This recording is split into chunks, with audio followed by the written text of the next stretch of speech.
There is a phrase a wife saves for her husband. Shut up. You do not say that to a boss or a senior colleague. Usually, she would never say that to the partner she spent 7 years with while chasing an Olympic dream side by side. And she definitely would not say it in front of 200 reporters at the most intense moment of her skating career. But Riku Miura said it anyway, grinning wide with a single finger pressed firmly against her lips. April 28, 2026. The retirement press conference. Miura had just claimed, totally serious, that she planned to start strength training. Without missing a beat, Ryuichi Kihara called her out before the entire world. You have not even been to the gym lately, he joked. Miura laughed. Oh, shut up. If you had to name that dynamic, competitive partners does not fit. Teammates does not cover it either. The phrase fans worldwide instinctively chose, without any coordination, was married couple comedy duo. No one had to organize that reaction. Every single viewer simply arrived at the exact same conclusion. That is where I want to start my theory today. How is Riku Miura able to smile like that so openly and radiantly at her own retirement press conference? A retirement press conference is, by its very nature, a place for final endings. It is the moment you say goodbye to everything and let go of the sport that defined your entire life. Some athletes cry, others go completely silent. That is normal, but Miura showed no trace of loss at all. She did not look like she was facing an end, but like someone who knew exactly what came next. Here is the most critical detail. The two of them had been discussing this retirement for a full year already. Kihara admitted during the conference that they had constantly talked about the possibility of this being their final season together. Their final program, Gladiator. Miura personally requested that piece from the choreographer, knowing it would be her last. She told the choreographer exactly that. So that smile, it was not the face of someone whose world had just suddenly come crashing down. It was the face of a woman who spent 12 months preparing for this exact moment. Knowing what would be asked and how this chapter would close, she could smile because everything was within what she had anticipated. She could say shut up because nothing in that room was going to catch her off guard today. But here is the fascinating contradiction. Kihara went through that same year and made the exact same decision. He sat in that same seat, yet he was in tears within 3 seconds of starting, pressing a handkerchief to his eyes while Miura leaned over and told him not to cry. He later said the switch flipped when the staff sent them off backstage. That is when all the emotions hit at once. He said the feelings were already building in the waiting room. Same year, same decision, same stage. One of them laughed. The other wept. I want to sit with that asymmetry today. I am not here to declare anything definitive about their relationship, but the reality is this. Those words and those tears are not fully explained by the phrase competitive partners. Something much quieter and far bigger is being pointed to here. Today, I want to look directly at the question hidden inside those few seconds of that retirement press conference. The question nobody has been able to put into words. First, let us establish the facts of their relationship. Riku Miura, born December 17, 2001, 24 years old. Ryuichi Kihara, born August 20, 1992, 33. 9 years separate them. They formed their pair in August 2019, when Miura was 17 and Kihara was 26. Their home base was Ontario, Canada, training under coaches Bruno Marcotte and Megan Duhamel. For 7 years, they shared the same ice and the same hours. Every answer lives inside those 7 years. Let us look at what life in Canada actually looked like. When they moved to Oakville, Miura was only 17 without a license. So, every single morning, Kihara drove her to the rink. After training, they came home together to cook dinner. Kihara's specialty was curry, while Miura handled the omelets. In 2021, Miura moved into Kihara building. Separate units, but the exact same tower. That is not a decision explained by athletic convenience alone. Morning pickups, shared dinners, living in the same tower. The connection that builds between two people in that kind of proximity goes far beyond training logs. The fact that Kihara knew exactly how often Miura hit the gym lately, that is not partner territory. That is something else. His comment about her missing the gym was born from those 7 long years. He understood everything, her habits, her daily grind, even her lazy streaks. He knew her so well that exposing her in front of the world would actually make her laugh. This brings me to the very heart of the theory I want to explore. Was the smile Miura flashed at that press conference scripted? Not as a performance, but prepared in a much deeper, more emotional sense. Takahara has been open about this. The retirement talks started slowly after their second gold medal, roughly 1 year before the Milan Olympics. Throughout that time, a quiet countdown toward the finish line had already started between them. When Miura asked the choreographer for Gladiator during their final season, she simply said, "We both already knew this was going to be the end." Think about the weight of those words. While fans worldwide thought they had years left, these two were already beginning their long, private goodbye. By the time they hit the ice in Milan, they knew this was the finale. That's why Miura could smile. She'd spent an entire year processing the end of her career. Every scenario, every difficult question, she had already lived through it all in her mind. The poise she showed wasn't just a lack of emotion. It was the absolute stillness that comes when your feelings are completely tapped out. She said it herself, "I gave everything I had," and that smile perfectly echoed her words. So how do we explain Takahara's tears? He lived the same year and made the same choice. Why was he breaking down before the conference even started? He admitted it himself. He really didn't expect to cry at all. But seeing the staff backstage triggered something inside him. All those suppressed feelings had been building up in the waiting room for hours.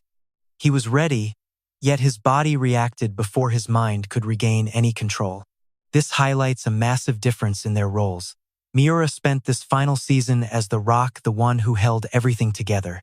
On the night of the short program in Milan, when they dropped to 5th place, Kihara was the one in tears. He called it a total shock. He said, "Iki-chan was the one who saved our performance." At the most intense moment of their Olympic journey, Miura was burying her own pain to carry her partner. That dynamic played out again at the retirement press conference. Kihara wept. Miura told him to stop. Kihara joked about her gym habits. Miura laughed him off. The tension broke. That wasn't an accident. It was the kind of silent teamwork people only build over many years. The unspoken knowledge of who supports whom and when. One person leans, and the other stands firm as a pillar. At some point during those 7 years, their roles flipped. Think back to the 17-year-old arriving in Canada. No driver's license. In a foreign land. Following a partner 9 years older, she was clearly the one being taken care of. But the Miura who won gold 7 years later was the one calmly grounding her partner while mastering her own emotions. That isn't just athletic growth. There is more to it. The more time people spend together, the more they master each other's emotional blueprints. What triggers their tears? What makes them smile? What words will push them past the limit? A bond that deep exists in a different universe than just a competitive partnership. Miura had fully internalized Kihara's emotions. That is why she could say, "Don't cry." Why she could laugh and snap, "Shut up." That profound level of understanding was visible through the screen during the entire conference. I want to share something personal here. The part that hit me hardest wasn't the shut up itself. It was the gesture afterward. She pressed a finger to her lips and quietly silenced him. It didn't look like a show for the cameras. It felt like something meant entirely for him alone. A silent command to say no more. I don't know what he wasn't supposed to reveal, but in that second, there was a shared secret that clearly wasn't meant for the public. Look, it's just my subjective take, but the internet's reaction tells me I wasn't the only one who felt that spark.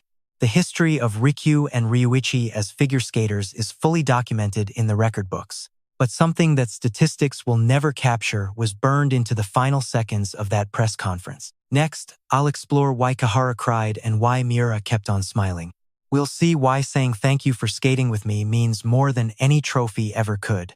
During the event, Miura read a letter she wrote to Kihara in Milan. A secret message left in their team communications. She wrote, "Thank you for skating with me. Right now, we are at our absolute strongest. Trust everything you have built and you will be fine. Let us finish the way only we can," smiling. Then she added, "I was crying while I wrote it. My feelings for Kihara were just overflowing. Overflowing. Let us sit with that word. The gratitude toward a partner that could not fit into simple words. Feelings for someone she shared 7 years of darkness and light with, deep enough that she wrote through tears. That is a fact, but the sense of overflowing comes from a place where logic and language cannot organize. When emotions become this uncontainable, I am not going to try and label exactly what they are. I will simply leave the question right here. When gratitude for someone you spent years beside makes you cry while writing, is professional appreciation really the only thing there? Kihara's words carry that same emotional weight. He said at the press conference, "If Miki had not reached out, I would have retired. If it was not Aina, we never would have made it. I am truly, from the bottom of my heart, grateful to have found the most extraordinary partner. If it had not been with Aina, that phrase erases every other possibility, another partner, another path, another version of life. All of it quietly, definitively canceled out by a single sentence. Can a human being really say that about a teammate? Of course, some would say yes. A bond forged through years of fighting together runs exactly that deep. I am not dismissing that reading, but I do not think I am alone in feeling that it exceeds the boundaries of team loyalty. Let me shift the angle. Throughout that press conference, the two of them exchanged constant glances. When Kihara teared up, Miura turned toward him. When Miura spoke, Kihara watched her closely. Moments where something passed between them through eye contact alone, without a single spoken word, appeared again and again during that hour. One article used the phrase gazing at each other in its headline, noting how many times they were caught in deep eye contact. Looking into someone's eyes is a choice. It means they own your attention. In a room with 200 press members, multiple cameras, and a live national broadcast, doing that repeatedly signals that the person beside you is not an ordinary presence in your life. I am not calling this proof of romance, but the gaze you give someone special is different than for a teammate. Fans across the planet called it a married couple act. Maybe that is because they can sense the difference. Now, the most important question. Why did Ryuichi Kihara cry that hard? I said earlier that Miura smiled because she was prepared. Everything was within her anticipated range. But Kihara lived that same year and was in tears 3 seconds in. Maybe they just express emotions differently. Miura processes things internally, Kihara expresses them. Looking at 7 years of evidence, there is truth to that. He cried after the short program in Milan. His emotional responses always surface physically and quickly. That is real, but there is a second reading, and this one catches on something inside me. Maybe Miura could smile because she knew this was not an ending.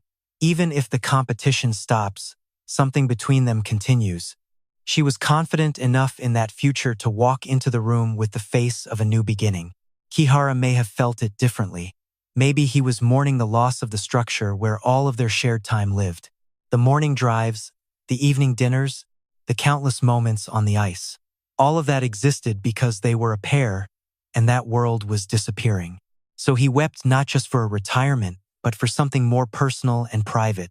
I cannot bring myself to believe those 3 seconds of tears came entirely from gratitude for 7 years of records. He also said that